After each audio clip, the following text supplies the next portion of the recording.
নমস্কার, জয় মা তারা, জয় মা কামাখ্যা। 5টি ডেট অফ বার্থের মেয়েরা এতটাই লাকি হয় যে তারা জন্মের সাথে সাথে মা লক্ষ্মীকে স্বয়ং নিয়েই জন্মগ্রহণ করেন। মা লক্ষ্মীর কৃপা, ভাগ্যলক্ষ্মীর কৃপা তাদের মধ্যেই সর্বদা বিরাজমান হয়। এই মেয়েরা যে বাড়িতে বিয়ে হয়ে যায় সেই বাড়ির উন্নতি তৎক্ষণাৎ শুরু হয়ে যায় তাদের বিয়ের সাথে সাথে।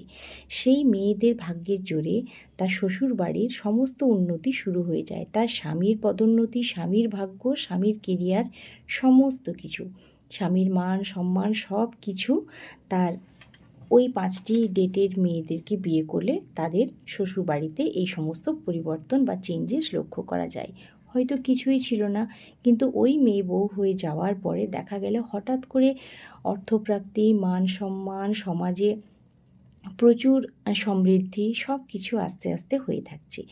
কারণ এরা জন্মগতই লাকি, এদেরকে কোনো কিছু করে নিজেদের লাক তৈরি করতে হয় না।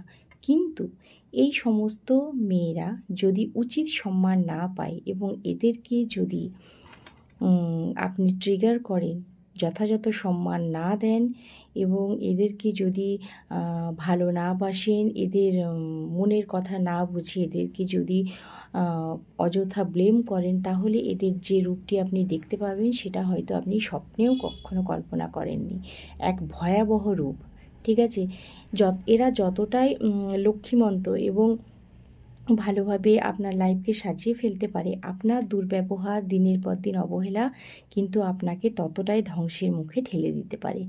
তাই এই সমস্ত মেয়ে যারা এই 5টি ডেট অফ বার্থের, তাদের সাথে কখনো মিসবিহেভ করবেন না, তাদেরকে অপমানিত করবেন না এবং রং জাজমেন্ট করবেন না। এদের সম্মান দিন, মাথায় তুলে রাখুন, এদের ভালোবাসুন, যত্ন করুন, দেখবেন এরা আপনার লাইফে অ্যাবান্ডেন্সে ভরিয়ে দেয়।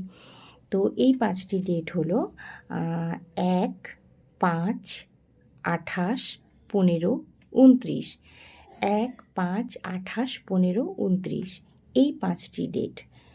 তো যে ছেলেদের রিসেন্ট বিয়ে হচ্ছে তারা আমাকে কমেন্ট সেকশানে জানাও যে তোমাদের যে জীবনসঙ্গিনী হচ্ছে তার ডেট অফ বার্থ কি এগুলোর মধ্যে একটা? তাহলে তোমরা ভীষণ লাকি।